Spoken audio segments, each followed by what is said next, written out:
Hi guys, welcome to my YouTube channel. എനിക്ക് ഇന്നലെ ഉണ്ടായ ഒരു അനുഭവമാണ് ഞാൻ നിങ്ങളുമായിട്ട് ഷെയർ ചെയ്യാൻ പോകുന്നത്. അത് എന്താണെന്ന് വെച്ചാൽ, ഇന്നലെ എൻ്റെ വീഡിയോ കാണുന്ന ചുരുക്കം ചിലരെങ്കിലും, ഒരുപാട് സബ്സ്ക്രൈബേഴ്സ് ഒന്നും ഇല്ലെങ്കിലും എൻ്റെ വീഡിയോസ് കാണുന്നുണ്ടെന്ന് എനിക്ക് ഇന്നലത്തെ 2 വീഡിയോ കൊണ്ട് മനസ്സിലായി. അപ്പോൾ എൻ്റെ വീഡിയോ കാണുന്നവർക്കായിട്ട് പറയാണ്, നമുക്ക് ഇന്നലെ വർക്ക് ഫ്രം ഹോം ആയിരുന്നു ഇവിടെ അനുവദിച്ചിരുന്നത്. പക്ഷേ എനിക്ക് സുഖമില്ലാതിരുന്നത് കൊണ്ട് ഞാൻ ക്ലിനിക്കിൽ പോകാൻ നേരത്ത് മൊത്തം കാലാവസ്ഥ കൊള്ളാതിരിക്കുമായിരുന്നു കേട്ടോ. മെട്രോയിലാണ് പോയത്. അപ്പോൾ തിരിച്ചു വന്നപ്പോൾ എനിക്ക് നമ്മൾ മരുന്നെല്ലാം കഴിച്ചത് കുറച്ച് ആരോഗ്യം തോന്നി. ഇപ്പം ഞാൻ തൊട്ടടുത്തുള്ള ഒരു സൂപ്പർ മാർക്കറ്റിൽ നിന്ന് കുറച്ച് സാധനങ്ങൾ കൂടി മേടിച്ചിട്ടാണ് വന്നത്. അപ്പോൾ എൻ്റെ ഒരു കണക്കൂട്ടിലെന്ന് വെച്ചാൽ, മെട്രോയിലല്ലേ വരുന്നത്. അപ്പോൾ മെട്രോ സ്റ്റേഷൻ്റെ തൊട്ടടുത്താണ് വീട്, 1.5 കിലോമീറ്ററിനുള്ളിൽ. അപ്പോൾ മെട്രോയുടെ അവിടെ നിന്ന് ടാക്സി സ്റ്റാൻഡിൽ നിന്ന് ഒരു ടാക്സി എടുത്തു കഴിഞ്ഞാൽ എനിക്ക് 10-13 ദിർഹംസേ ആവുന്നുള്ളൂ മാക്സിമം എൻ്റെ വീട്ടിൽ കൊണ്ടുവരാം. കുഴപ്പമില്ല. കാരണം ഇനി വരുന്ന 1-2 ദിവസം കൂടി ഭയങ്കര മോശം കാലാവസ്ഥയായിരിക്കും, തണുത്ത കാറ്റൊക്കെ ഉണ്ടാവും. അപ്പോൾ എനിക്ക് തന്നെ അറിയാം, എനിക്ക് അടുത്ത 2 ദിവസം പുറത്ത് പോയി സാധനം വാങ്ങിക്കാൻ പറ്റില്ല എന്നുള്ളത്. അതുകൊണ്ടാണ് കേട്ടോ ഞാൻ അങ്ങനെ ചെയ്തത്. മെട്രോ സ്റ്റേഷനിൽ വന്ന് ഇറങ്ങിയതിന് ശേഷം ഞാൻ ആ ടാക്സി സ്റ്റാൻഡിൽ പോയി. ടാക്സി സ്റ്റാൻഡിൽ ചെന്നപ്പോഴത്തേക്കിനും 10-12 ടാക്സീസ് അപ്പോഴത്തേക്കിനും വേക്കൻ്റ് ആണ്. ഞാൻ ചെന്ന് അവരോട് എനിക്ക് ഇന്ന സ്ഥലത്താണ് പോവേണ്ടതെന്ന് പറഞ്ഞപ്പോൾ അവിടെ നിന്ന് ഓരോരുത്തരും ഞാനിപ്പോൾ വന്നതേ ഉള്ളൂ, നീ പോ, ഇല്ല ഞാൻ പോകത്തില്ല, നീ പോ, ഇങ്ങനെ അവർ തമ്മിൽ പരസ്പരം ഇങ്ങനെ പറഞ്ഞുകൊണ്ടിരിക്കുവാണ്. അപ്പോൾ ഞാൻ ചോദിച്ചു, അതെന്താ നിങ്ങൾ ആരും വരാത്ത? ഈ 12 പേരോളം ഉണ്ടായിരുന്നു, അവർക്ക് ആർക്കും താല്പര്യമില്ല എന്നെ അവിടെ ഡ്രോപ്പ് ചെയ്യാനായിട്ട്.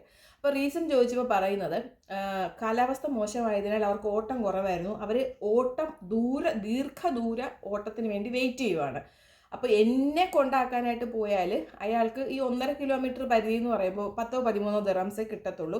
മാത്രമല്ല തിരിച്ചു വന്നു കഴിഞ്ഞാൽ ഈ ഡ്രൈവറുടെ ടേൺ എന്ന് പറയുമ്പോൾ പിന്നെയും ഒരുപാട് താഴെ പോവും. അങ്ങനെ എത്രയും സമയം അവിടെ വെയിറ്റ് ചെയ്യണം. ആ ഒരൊറ്റ കാരണത്താലാണ് എനിക്ക് സർവീസ് അവർ ഡിലേ ചെയ്തത്.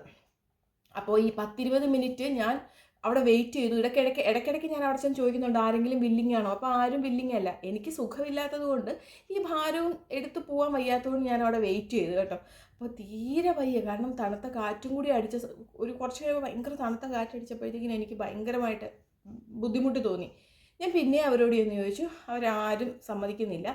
അവസാനം ഞാൻ പോലീസിൻ്റെ കസ്റ്റമർ കെയറിൽ വിളിച്ചു. അപ്പം ഞാൻ പറഞ്ഞു വരുന്നത് എന്താണെന്ന് വെച്ചാൽ, ഇന്നലെ ഞാനൊരു ന്യൂസ് കണ്ടിരുന്നു നമ്മുടെ കേരളത്തിലെ, ഇതും കൂടി ഞാനൊന്ന് ജസ്റ്റ് കമ്പയർ ചെയ്തതാണ് കേട്ടോ. അങ്ങനെ ഞാൻ കസ്റ്റമർ കെയറിൽ വിളിച്ചു. കസ്റ്റമർ കെയറിൽ വിളിച്ചപ്പോൾ ഒരു പോലീസ് ഉദ്യോഗസ്ഥൻ ഫോൺ എടുത്തു. അദ്ദേഹത്തിനോട് ഞാൻ കാര്യങ്ങളൊക്കെ പറഞ്ഞു. അപ്പോൾ അദ്ദേഹം പറഞ്ഞു, ഫോൺ ഹോൾഡ് ചെയ്തുകൊണ്ട് അവരോട് ഒന്നുകൂടി പോയി സംസാരിക്കുക, എന്താണ് അവർ പറയുന്നതെന്ന് അറിയാമല്ലോ എന്ന് പറഞ്ഞു.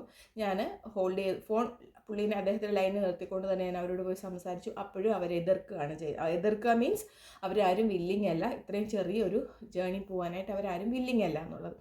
അത് കഴിഞ്ഞ് ഞാൻ അവിടെ വന്ന് നിന്നു. അപ്പോൾ എനിക്ക് തോന്നുന്നു, അപ്പോൾ പിന്നെ അവർ തൊട്ടടുത്തുള്ള ഏതോ ഒരു പോലീസ് സ്റ്റേഷനിൽ ഇൻഫോം ചെയ്തിട്ട് വെറും 3 മിനിറ്റിനുള്ളിൽ ഒരു പോലീസ് വണ്ടി വന്ന് നിൽക്കുന്നു. അതിനകത്തുനിന്ന് ഒരു സാർ എൻ്റെ നേരെ അടുത്തോട്ട് വരുന്നു. എന്നോട് ചോദിച്ചു, നീയാണോ കോൾ ചെയ്തതെന്ന് ചോദിച്ചു. ഞാൻ അതേന്ന് പറഞ്ഞു.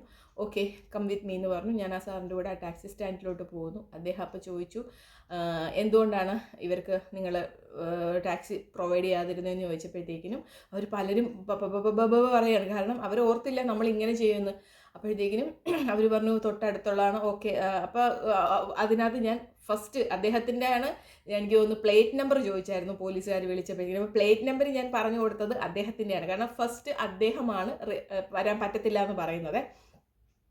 അപ്പോൾ ഞാൻ അദ്ദേഹത്തിൻ്റെ പ്ലേറ്റ് നമ്പറാണ് പറഞ്ഞു കൊടുത്തിരുന്നത്. അപ്പോൾ അദ്ദേഹത്തിൻ്റെ അടുത്തോട്ട് ചെന്നപ്പോൾ അദ്ദേഹം എൻ്റെ അടുത്ത് പറഞ്ഞു, മാഡം സോറി, വണ്ടിയിൽ കയറിക്കോ, പ്ലീസ് കയറ് മാഡം, ഞാൻ ഡ്രോപ്പ് ചെയ്യാം മാഡം, പ്ലീസ് കയറി, ബില്ലൊന്നും തരണ്ടെന്നൊക്കെയാണ് അയാൾ പറയുന്നത് കേട്ടോ. അപ്പോൾ പോലീസ് ഓഫീസർ എന്നോട് ചോദിച്ചു, നിനക്ക് വണ്ടിയിൽ കയറാൻ താല്പര്യം? ഞാൻ പറഞ്ഞു, ഇല്ല സർ, കാരണം ഞാൻ മനസ്സുകൊണ്ട് പ്രിപ്പയർഡായി. ഇനി ഞാൻ ഈ ഭാരവും ഒക്കെ തൂക്കി നടന്നു പോയാലും കുഴപ്പമില്ല, ഇത്രയും വാശി പിടിച്ച് ഇവരുടെ ടാക്സിയിൽ ഞാൻ കയറുന്നില്ല എന്ന് ഞാൻ മനസ്സുകൊണ്ട് തീരുമാനിച്ചായിരുന്നു കേട്ടോ. കാരണം ഇനി ആർക്കും ഇങ്ങനെ ഒരു അവസ്ഥ വരരുത്, അത്രയും ഞാൻ ഉദ്ദേശിച്ചുള്ളൂ. അപ്പോഴത്തേക്കിനും അദ്ദേഹം ഡ്രൈവറോട് പറഞ്ഞു, നിൻ്റെ ID കാർഡ് മറ്റും തരാൻ പറഞ്ഞു. അതെല്ലാം കൊടുത്തു. അപ്പോഴും ഇയാൾ ബെഗ്ഗിയാണ് ആക്ച്വലി കേട്ടോ എന്നോട്, വണ്ടി കയറി. ഞാൻ പോയില്ല. അത് കഴിഞ്ഞ് ഈ പോലീസ് ഓഫീസർ ID കാർഡൊക്കെ ആയിട്ട് കയറി വന്നു. അത് കഴിഞ്ഞപ്പോൾ എൻ്റെ അടുത്ത് അദ്ദേഹം ചോദിച്ചു, നീ വണ്ടിയിൽ കയറും, നമ്മൾ ഡ്രോപ്പ് ചെയ്യാമെന്ന് പറഞ്ഞു. ആ ഭാരവും എല്ലാം പൊക്കി വെച്ചിട്ട് ഞാൻ താമസിക്കുന്ന സ്ഥലത്ത് വന്നു. അവിടെ എന്നെ ഇറക്കി വിട്ടു. ഞാൻ അകത്ത് കയറിയ ശേഷമാണ് അവർ പോയത്. ഇത് രാത്രിയോ അങ്ങ് പാതിരാത്രിയോ ഒന്നുമല്ല, 2:45 ഉച്ചയ്ക്ക് 2:45 നടന്നൊരു സംഭവമാണ്. അത് കഴിഞ്ഞ് എനിക്ക് ഭയങ്കര സന്തോഷമായി. ഞാൻ ഓർത്തു, ദൈവമേ എത്ര നല്ല ഒരു സർവീസാണ് അവരെനിക്ക് പ്രൊവൈഡ് ചെയ്തത്. എനിക്ക് സുഖമില്ലാതെ വന്നു, എനിക്ക് ഈ ഭാരവും ഏന്തി നടക്കാൻ പറ്റാത്തൊരവസ്ഥ, ഞാൻ ഒരു വണ്ടി വിളിച്ചപ്പോൾ വണ്ടിക്കാർ വരാത്ത അവസ്ഥ, ആ അവസ്ഥയിൽ വിളിച്ചപ്പോൾ അവർക്ക് വേണമെങ്കിൽ ഒഴിഞ്ഞു മാറാം, പക്ഷെ അവർ ഒഴിഞ്ഞു മാറിയില്ല. അവർ 3 മിനിറ്റിനുള്ളിൽ ഞാൻ നിൽക്കുന്ന സ്ഥലത്ത്, പിന്നെയാണ് ഞാൻ അറിഞ്ഞത് നമ്മൾ ഫോൺ വിളിക്കുമ്പോഴത്തേക്കിനും അത് GPS കണക്റ്റഡ് ആണല്ലോ, അപ്പോൾ അവർക്ക് ഞാൻ നിൽക്കുന്ന ലൊക്കേഷനും എവിടെ നിന്നാണ് ഞാൻ വിളിക്കുന്നതെന്നുള്ളതിൻ്റെ എക്സാക്ട് ഡീറ്റെയിൽസ് അവർക്ക് കിട്ടും. അതനുസരിച്ചാണ് അവർ വന്നതെന്ന്.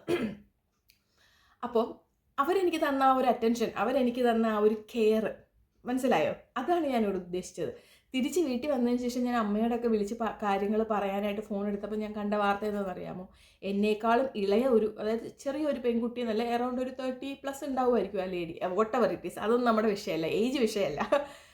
അവർ ഒരു പോലീസ് സ്റ്റേഷനിൽ ചെന്നപ്പോൾ ഉണ്ടായ മോശം അനുഭവം, അതായത് 2 കുട്ടികളും അവർ കൺസീവ് ആണ്, പിന്നെയും പ്രഗ്നൻ്റ് ആണ് അവരുടെ നെഞ്ചത്ത് പിടിച്ച് തള്ളുകയും അവരുടെ മുഖത്തടിക്കുകയും കൂടെ നിന്ന വനിതാ പോലീസും അവരെ ഉപദ്രവിക്കുന്നതും കുട്ടികളെ പിടിച്ചു പറിക്കുന്നതും ഒക്കെയാണ് ഞാൻ കണ്ടത്. 2 രാജ്യങ്ങൾ തമ്മിലുള്ള വ്യത്യാസം കണ്ടോ? ഞാൻ അത് കുറ്റം പറയുമല്ല, നമ്മളെ സംരക്ഷിക്കേണ്ടവരും നമുക്ക് സഹായം ചെയ്യേണ്ടവരും തന്നെ നമ്മളെ ഉപദ്രവിച്ചാലുള്ള അവസ്ഥ ഒന്ന് ആലോചിച്ച് നോക്കിയാൽ നമ്മൾ നിസ്സഹായരായി പോകും, ഇല്ലേ? എനിക്കിപ്പോൾ ഈ രാജ്യത്ത് ഞാൻ ഭയങ്കര സുരക്ഷിതയാണെന്നുള്ളൊരു ബോധം എൻ്റെ ഉള്ളിലുണ്ട്. എനിക്ക് എന്തൊക്കെ സംഭവിച്ചാലും എൻ്റെ റിലേറ്റീവ്സ് ഇവിടെ ഇല്ലെങ്കിൽ പോലും എന്നെ സഹായിക്കാൻ ഒരു ടീം ഇവിടെ ഉണ്ട്. അതിൽ ഭയങ്കര അഭിമാനവും ഭയങ്കര സന്തോഷവും നമുക്ക് തോന്നുന്നു. പക്ഷെ നാട്ടിൽ കാണിക്കുന്നത് എന്താണ് എന്ന് ഓർക്കുമ്പോൾ ഭയങ്കര ഒരു വിഷമവും. അപ്പോൾ ഞാനത് കണ്ടതുകൊണ്ട് എനിക്കിവിടെ ഉണ്ടായ ഒരു അനുഭവം ഞാൻ നിങ്ങളുമായിട്ട് ഷെയർ ചെയ്തതേ ഉള്ളൂ. ഇതിൽ മറ്റൊന്നും തന്നെ ഇല്ല. അപ്പോൾ മറ്റൊരു വീഡിയോ ആയിട്ട് വരുമ്പോഴേക്കും ബൈ ബൈ.